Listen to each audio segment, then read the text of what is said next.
Can you briefly share a little bit about about yourself and the Discord community you've created? Yeah, sure. So as mentioned, I make tech videos. That's the primary focus. I review devices, I talk tech, I explain things, all in the tech world. And for the last 13 out of the last 14 years, I've mostly thought about building an audience as just trying to be as helpful as possible. Just making, if you're considering buying a phone, just trying to make a good video explaining all the things you need to know so you know about the phone.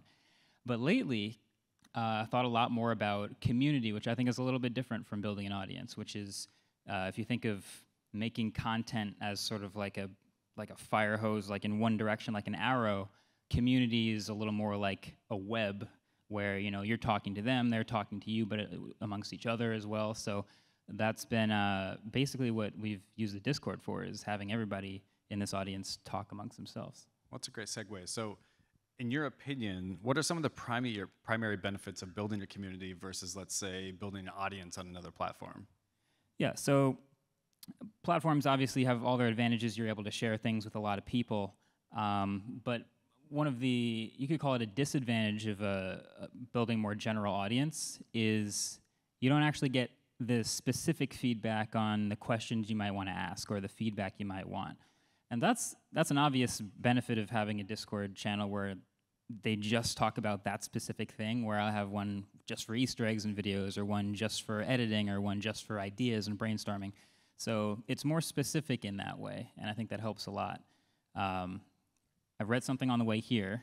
I think you might already know about this, but it's called the Dunbar number. Anybody know what that is? The Dunbar's law, something like that. It's like the maximum number of connections that a human brain can make. Like think of it as like concentric circles. You can have X number of close friends, and then a larger number of friends, and then a larger number of associates or whatever. And I think of the Discord channel specifically for us as like a center of the core of our audience, so that the most engaged, the most interested part of that audience. Didn't think I was going to learn something new on this stage, so thank you. What is your content strategy for a community platform, and how does it fit within your broader platform strategy? Yeah, we really just try to take advantage of the fact that that is the most engaged group. So, for example, I might be wondering what video does my audience want to see next? Is it a phone review? Is it a car? What is it going to be? And I can ask them on Twitter, for example, but that's such a broad audience that the feedback I'm going to get is just chaos. It's just noise. I can sort of dig through it and try to find good stuff, but I might specifically ask a part of the Discord that I know is ready to answer that type of question and get much better feedback and direct answers for that sort of thing. So that's one of the biggest things I found is useful for the Discord, and all sorts of stuff like that sort of falls in the same lane. That's great. So for all the creators out there who haven't yet built a Discord server, can you talk about why you're invested in building community, and what is the long-term value to that for you? Yeah, so like I said, started off just thinking about building an audience, and with being as helpful as possible, an audience is there for what you're helpful with. With the community, you're actually able to engage way more deeply and find way more interesting connections and have a lot more fun, I actually think, which is cool. So there's all sorts of niche random interests that we collaborate on and talk about.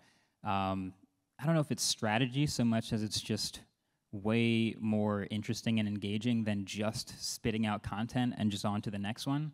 So maybe it's mental strategy for me, just having a little more fun with it. But that's how we think about it. It's specific things that people are interested in that we get to talk about amongst ourselves. Yeah, so it's more of those niche things that you get to talk about that you wouldn't be able to talk about in a video. Not that I wouldn't be able to talk about it, but that the version of talking about it in that small community is way better than trying to make it fit into this larger thing. Cool.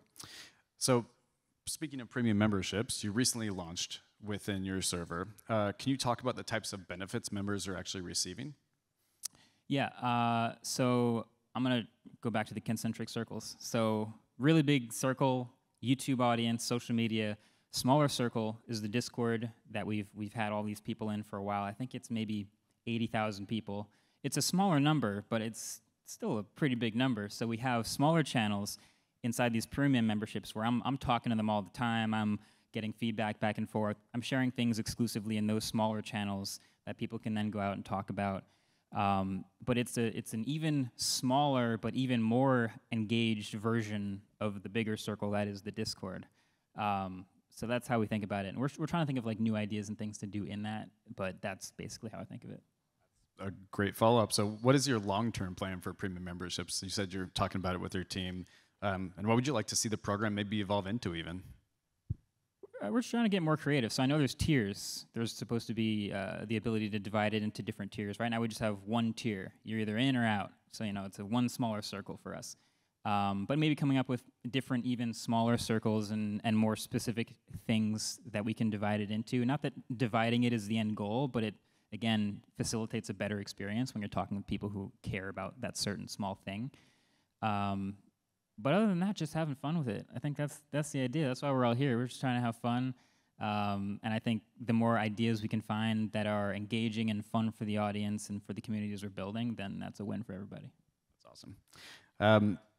So lastly, what advice would you give to all the creators looking to not only grow their audience, but forge that deeper connection with them? Well, I can tell you my strategy, which was be as helpful as possible.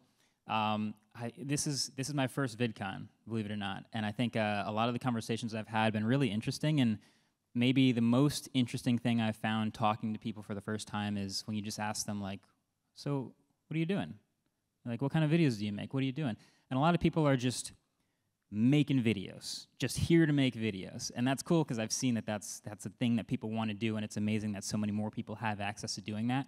But finding the why is almost twice as important as getting good at making videos itself. So I was lucky enough to find my why, which was I just love tech. I'm trying to be helpful. That's what I'm into. Here comes the tech videos for me. But finding the why you make videos and what exactly you want to do is sort of the guiding light and the reason we're all here. So that's my advice. It's a little nebulous, but I think it works. Oh, that's great. Well, that's all the time we have today. So thank you, Marques, for joining us on stage. Thank you.